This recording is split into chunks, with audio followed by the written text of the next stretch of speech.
भिखारी था भीखू। उसकी उम्र हो चली थी। वह अकेला था, कोई परिवार या संबंधी नहीं था। बुढ़ापे की चिंता में रोज शाम को भीख के पैसे बचाकर एक पोटली में बांधकर उसे अपनी कोठरी में जमीन के अंदर एक गड्ढे में रख देता था। एक दिन मंदिर से साधुओं की एक टोली जा रही थी। बाबा, भगवान के नाम पर कुछ देते जाओ। अरे नादान, हम तो साधु हैं। हमसे मांगने पर तुझे क्या मिलेगा? अरे बड़ी गर्मी है, प्यास लगी है, यहाँ पानी कहाँ मिलेगा? बाबा, इस एरिया में 2 दिन से पानी नहीं आ रहा। म्युनिसिपालिटी ने पानी बंद कर रखा है। लो, आपको एतराज ना हो तो ये ले लो। यहाँ पानी नहीं आ रहा। अगर तुम्हारा पानी मैंने पी लिया तो सोच लो, फिर तुम प्यासे रह जाओगे। कोई बात नहीं बाबा, पानी पिलाना धर्म का काम होवे। आप पानी पी लो। पानी पीने के बाद भगवान तुम्हारा भला करे। बेटा, एक और चीज चाहिए, दोगे? हाँ हाँ बाबा, बोलो। एक 10 रुपया दे दो। सुनकर भीखू उसे एकटक देखने लगा। क्या हुआ, नहीं दे सकते? चलो कोई बात नहीं। ये लो बाबा। एक साधु ने 10 का नोट लेकर दूसरे साधु के हाथ में रखा।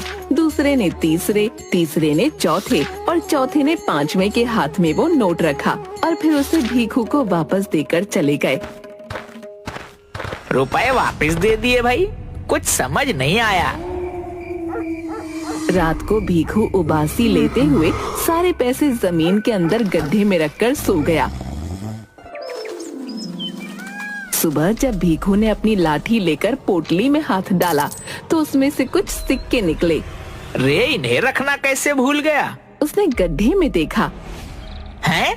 रात रात में इतना रुपया कैसे हो गया? नहीं नहीं, शायद कल रात को मैंने नींद में ध्यान से नहीं देखा होगा। अब तो काफी रुपए हो गए हैं। इन्हें यहाँ रखना ठीक नहीं। अगर चोरी हो गए तो? नहीं नहीं, मैं इन्हें सेठ जी के पास रखवा दूंगा। हाँ, यही ठीक रहेगा। राम राम सेठ जी। तू क्यों आया यहाँ? मुंशी जी, इससे पैसे लेकर भगाओ जल्दी से। सेठ जी। अरे सुबह सुबह मनहूसियत फैलाकर दिमाग न खराब कर। ये लो और जाओ यहाँ से, वरना सेठ जी का दिमाग हिल गया ना तो मेरा पूरा दिन खराब हो जाएगा। सेठ जी, मैं तो ये क्या है?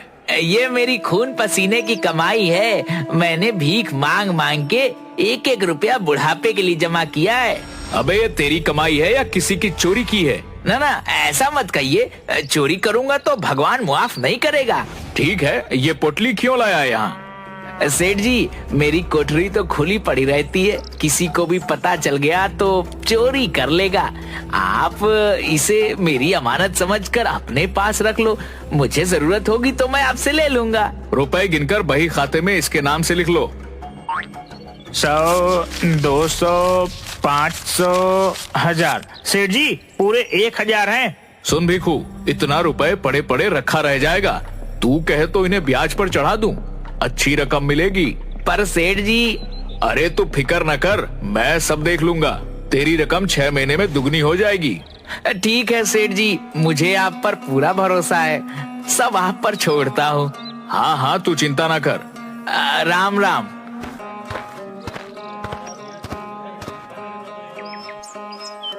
कुछ दिन बाद सेठ जी, ये रुपए अपने पास रख लो। सेठ ने मुंशी को इशारा किया। 100, 200, 500, 1000। सेठ जी, पूरे 1000 हैं। क्या रे, तू तो बड़ा लालची है। ब्याज के लालच में इतनी जल्दी 1000 रुपया फिर ले आया। कितना माल है तेरे पास?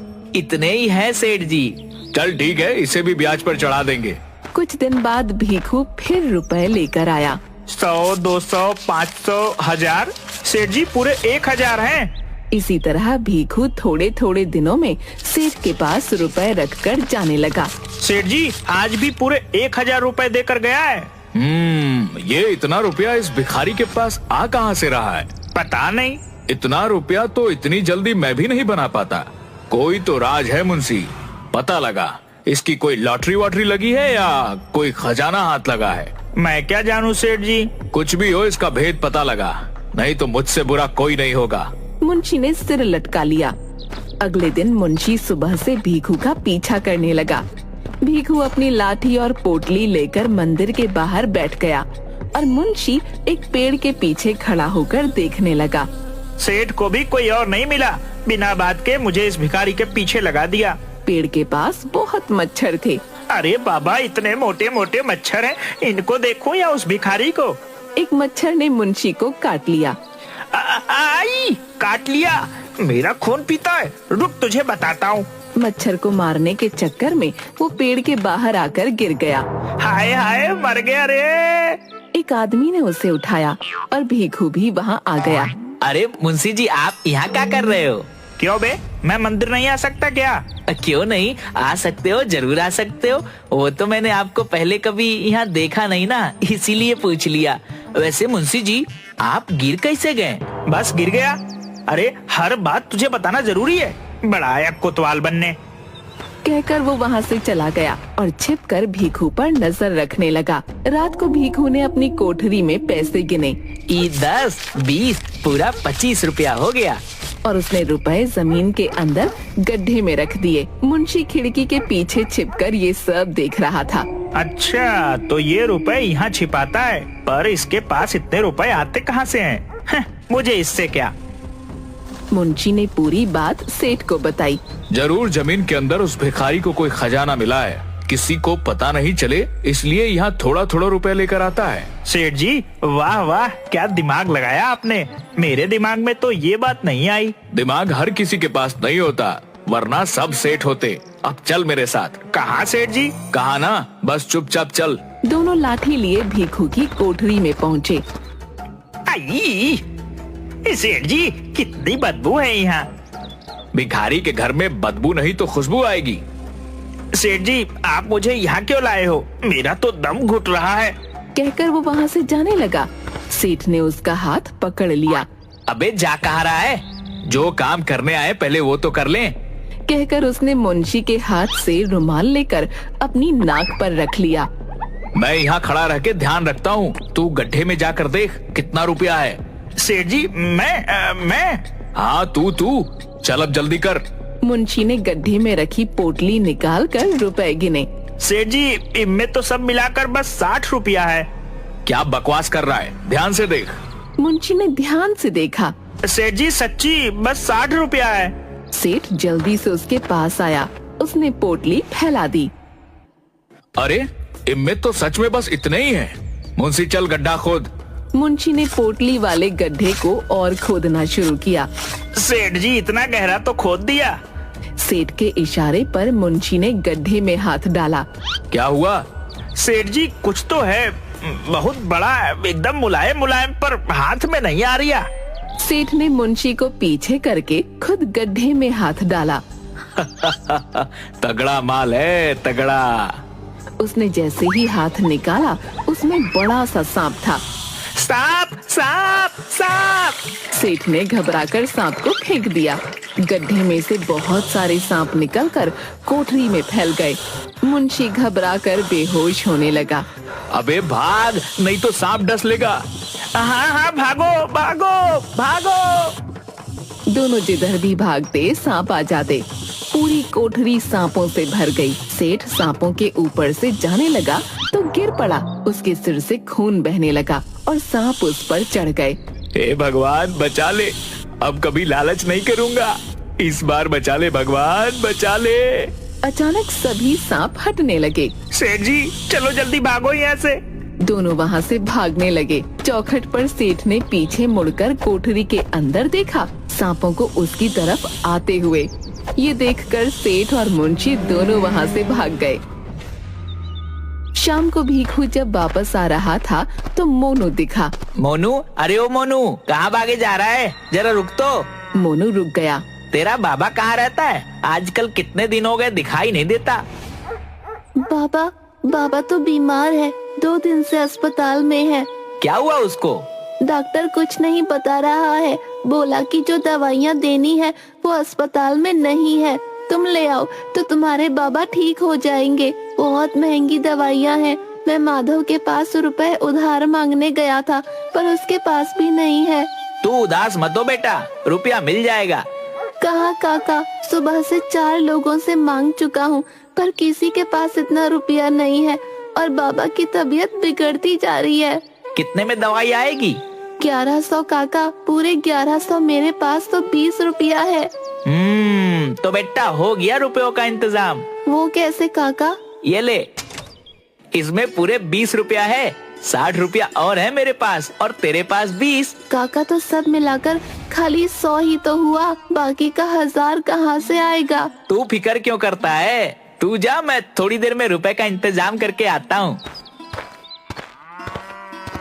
भीखू अपनी कोठरी की हालत देखकर, हे राम, आज तो सच्ची कोई चोर आ गया। उसने गड्ढे के पास जाकर पोटली उठाई तो वो खाली पड़ी थी। उसने आसपास गिरे हुए रुपयों को उठाकर गिना। ये तो पूरे 60 है। हे राम, तेरा शुक्र है, चोर आया पर रुपया लेकर नहीं गया। भीखू ने गड्ढे में हाथ डाला। हैं? इतना गहरा गड्ढा खोदा और एक भी रुपया नहीं ले गया। ये कैसा आदमी था? भीखू सेठ के पास गया। राम राम सेठ जी। सेठ के सिर पर पट्टी बंधी हुई थी। उसे देखकर सेठ और मुंशी दोनों डर गए। तू क्यों आया है? देखिए ना सेठ जी, आज पता नहीं कौन चोर कोठरी में घुस गया था। मुंशी ने सेठ को देखा। शुक्र है कि मैं अपने रुपए आपके यहाँ रखवा गया था, वरना आज सब चोरी हो जाता। वो तो कोठरी में ज्यादा रुपया नहीं था तो कोई नुकसान नहीं हुआ। सेठ और मुंशी दोनों एक दूसरे को देखने लगे। मेरा दोस्त अस्पताल में है, उसकी दवाई के लिए रुपया चाहिए। आप मेरा 1000 रुपया दे दो, मुझे कोई ब्याज वाज नहीं लेना, बहुत जरूरी है सेठ जी। हाँ, क्यों नहीं भीखू, वो तेरा ही तो रुपया है। ऐसा कर, तू अपना सारा रुपया ले जा। भीखू ने हाँ में सिर हिलाया। मुंशी, जल्दी से इसका हिसाब कर। मुंशी रजिस्टर में हिसाब करते हुए, तेरा कुल रुपया 6000 हुआ और 500 ब्याज। 100 रुपया मेरी तरफ से रख लियो तो कुल रुपया 6600 हो गया। है पर मैंने तो 1000 रुपया ही दिया था, इतने सारे कैसे हो गए? अरे बावले, भूल गया क्या? पिछले 6 महीने से हर महीने 1000 रुपए देकर जा रहा है। ऐसे कोई भूलता है क्या? मैं सच्ची कह रहा हूँ सेठ जी, मैं तो खाली एक बार ही 1000 रुपए देकर गया था। अरे भाई, आज इतनी मुश्किल से जान बची है तो फिर क्यों आफत खड़ी कर रहा है? मुंशी, इसको हर महीने का हिसाब दिखा। ये देख भीखू, ये अप्रैल का, ये मई का, ये जून, जुलाई, अगस्त और ये सितंबर का, सब पर तेरा ही अंगूठा लगा है। हाँ, अंगूठा तो मेरा ही लगा है। अरे लगे ना, तेरा ही है। मुंशी, जल्दी कर, इसका सारा रुपया दे दे। सेठ जी, मुझे अभी बस 1000 रुपए दे दो। नहीं, तू अपना सारा रुपया ले जा। सेठ जी, मैं इतना रुपया कहाँ रखूंगा? चोर ने मेरी कोठरी का रास्ता देख लिया है, घर चोरी हो गए तो। नहीं, आप अपने पास रख लो। तेरी कोठरी में घुसने की हिम्मत कौन करेगा? नहीं, तू ले जा। भीखू ने सेठ के पैर पकड़ लिए। सेठ जी, आप ही रख लो, यहाँ महफूज रहेंगे। जब जरूरत होगी मैं आपसे ले लूंगा। मेरे घर में चोरी हो गए तो। भीखू के पैर छूने पर सेठ को भीखू के रूप में सांप दिखाई दिया। सांप! भीखू ने उसके पैर छोड़ दिए। ये ले 1000 रुपया, जा यहाँ से। बाकी के रुपए की जब जरूरत हो ले जाना। भीखू हाँ में सिर हिलाकर चला गया। शुक्र है जान बची। मैंने तो सेठ को एक ही बार रुपया दिया था, हर महीने मेरे नाम से कौन रुपया देकर गया और अंगूठा भी लगा गया। हे राम, तेरी महिमा तू ही जाने।